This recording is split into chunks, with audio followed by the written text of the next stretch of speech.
I still remember how thrilled I was to spend the summer at Uncle Ben's farm. Uncle Ben's farm was a place filled with endless fields, a lake resembling glass, and my older cousin Jack, whose wild ideas transformed even the most mundane chores into thrilling adventures. The tent was the best thing he bought that summer. One morning, Jack said, "Let's camp by the lake. We can fish and cook 'em over a fire. It'll be fun to sleep outside tonight." At the age of 11, I enthusiastically accepted. Of course I said yes. We spent the entire day fishing, submerging our toes in the water, and laughed without any worries. Jack successfully caught 3 perches. I got 1 and a strange-looking boot. Our dads helped us put up the tent and build a fire. Jack and I carefully cooked the fish until it was crispy and a little burnt, just the way Jack liked it. When the sun went down behind the trees, the lake turned golden, and the shadows in the backyard got longer and thinner.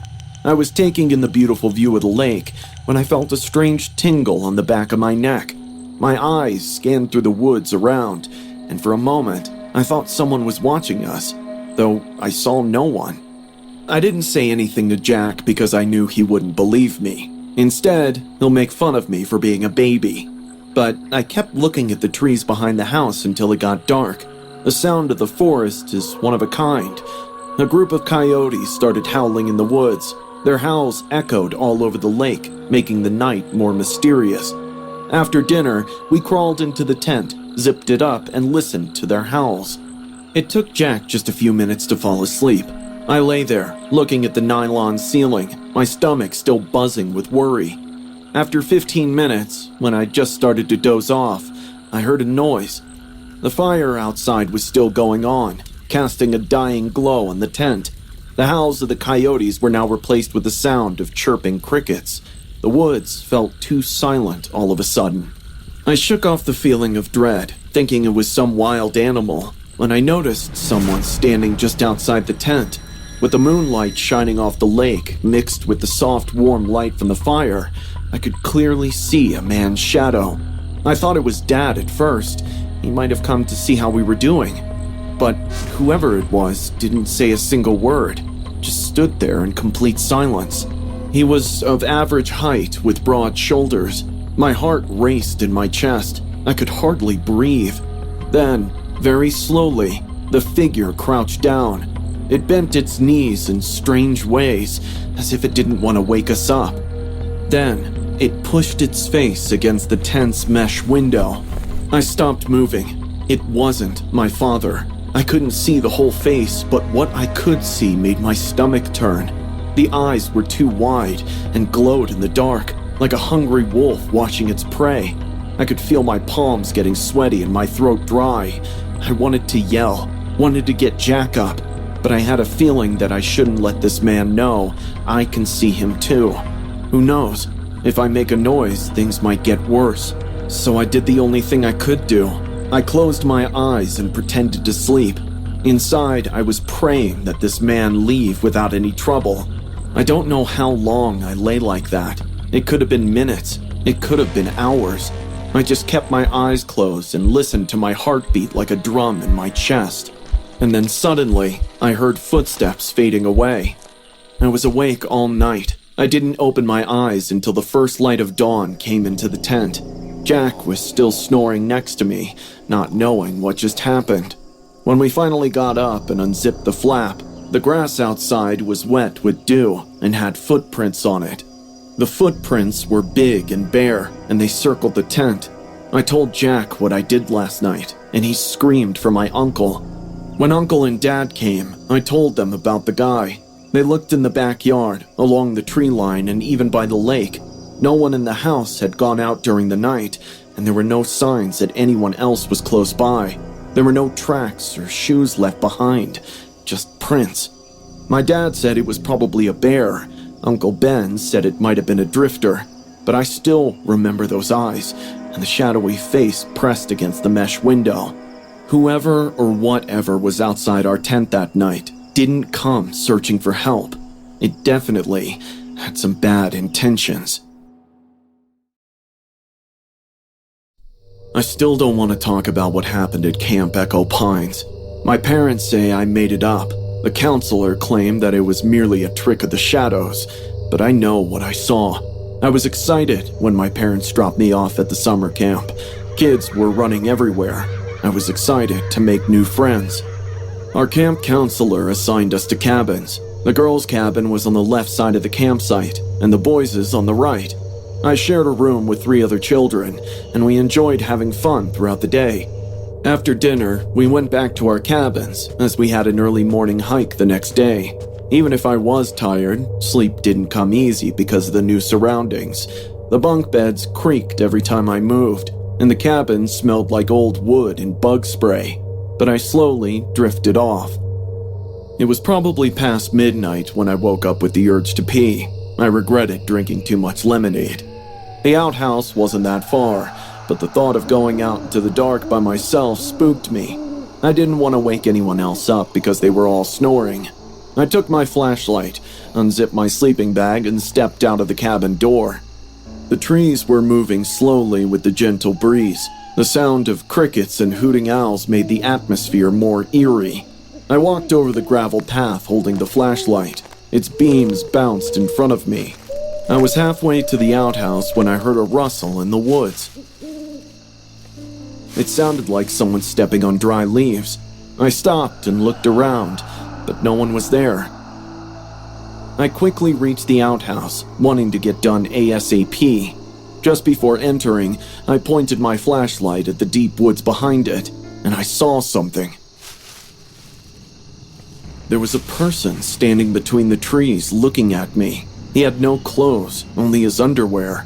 His skin was pale, and his face was full of veins. He wasn't moving, just stood there. His eyes were wide and focused on me, while his arms hung at his sides. I gulped in fear, because he wasn't standing very far, and the fence between us was severely damaged. "Hello?" I yelled in a shaken voice. He blinked, but didn't say anything. The blank expression on his face made him look like a patient straight out of a mental institution. I called out again. Do you need help?" He still didn't answer, but this time, he smiled. My body screamed at me to run, but I couldn't move. My legs felt like cement, and my hands shook so much that I almost dropped the flashlight. Then, all of a sudden, he took a step. I jumped. Dry leaves crunched under his bare foot as he started coming towards me. He wasn't running, just weirdly walking in my direction. He was so thin that I could see his ribs through his skin. It looked like he hadn't eaten in weeks. He kept coming at me, and I just stood there, completely drowned in trauma and shock. When he was only inches away, I heard my counselor's voice echoing from the campsite. "Who's there?" His loud call brought me to reality. I turned around and ran down the gravel path, my flashlight making strange shadows on the trees around me. I was wheezing and crying, and my eyes started to hurt. I fell once and cut my hand on the gravel, but I got back up. I just wanted to get to the cabin, close the door, and never come out. My counselor saw me running like a lost kid. He stopped and asked why I was so late. I told him about the man in the woods. He immediately woke up the other camp volunteers, and they all searched the campground for possible intrusion. When they saw the broken fence, they became worried because it allowed not only people, but also wild animals to enter the campground. The team took me to the office for first aid. The search went on for almost an hour, but no sketchy dude in underwear was found in the area. The next morning, the maintenance guys were called, and they repaired the fence. The counselor also informed the local cops just for safety purposes. We continued camping a week more, but I didn't go out of the cabin after dark. I deliberately drank less water so I wouldn't have to go pee. Slowly, everyone said I just hallucinated because no one else saw him apart from me. Do you also think it was my imagination? Hi, I am Tristan, and last month I attended a summer camp. I never thought ghost stories were real, at least not before Camp Nightshade Grove. It was supposed to be just another summer with crafts, canoeing, campfires, and maybe a silly crush or two. But on the third day, I heard people talking about the Ash Cabin. One morning, while we were making clay crafts, one of the older girls pointed at the woods and said, "There's an old cabin back there. In the 1950s, a fire hazard trapped a counselor inside the cabin.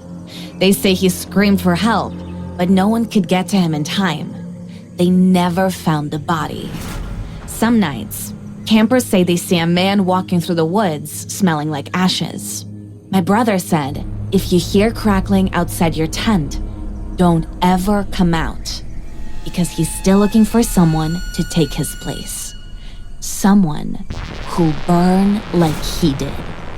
She laughed like it was all a joke. However, her tone suggested that she had a more profound understanding of the situation. I couldn't stop thinking about it, so I told my best friends, Lucy and Brian, at lunch about visiting that cabin. Lucy said with a smile, "Let's do it." We had to hike for 15 minutes in the trees behind the archery range to find it. Ash Cabin stood isolated, in disrepair and weathered by the sun. The roof was sagging, the windows were gone, and the door creaked when we walked in. Everything looked deserted, but the smell was the strangest thing. It smelled like someone had burned there yesterday, with charred wood and old smoke hanging in the air, sharp and heavy. We didn't stay for long. Brian said he thought someone was watching us. I acted like I wasn't scared, but I couldn't help but look at the shadows, waiting for someone, to come out until we reached the campsite. I thought that would be the end of it. But that night, something unimaginable happened. It was around 1 a.m. in the morning when I opened my eyes, smelling a lot of burnt wood. For a second, I thought our cabin was on fire. I sat up in bed, coughed, and looked around the room. The lights were out, everyone else was asleep, and there was no sign of fire, just the smell choking the air around, getting thicker each second. I got out of bed and walked over to the window to see if something outside was on fire. That's when I saw him. He was only a few inches away from the glass, a tall man, or what once was a man. Half of his face was slick and pink like wax, and the other half was blackened and crumbling. Smoke came out of his head like his hair was still burning, but the worst part was his bulging eyes, which seemed desperate to fall out of their sockets as they watched me with anger. Hatred came off of him like heat. I fell back from the window, screaming at the top of my lungs. All my friends woke up thinking I had a nightmare, but they found me crouched on the floor with my face staring at the window in horror. By the time everyone saw the window, the man had vanished. The smell of smoke lingered, which was enough to keep me awake the entire night. The next morning, I told Lucy and Brian about what I had seen, and I expected them to either laugh or roll their eyes, but they didn't. They just stopped talking. "I thought I smelled something too," Lucy said in a low voice. We told the nurse at the camp everything. She said it was just first week jitters, or maybe a bad dream, but I wasn't making it up.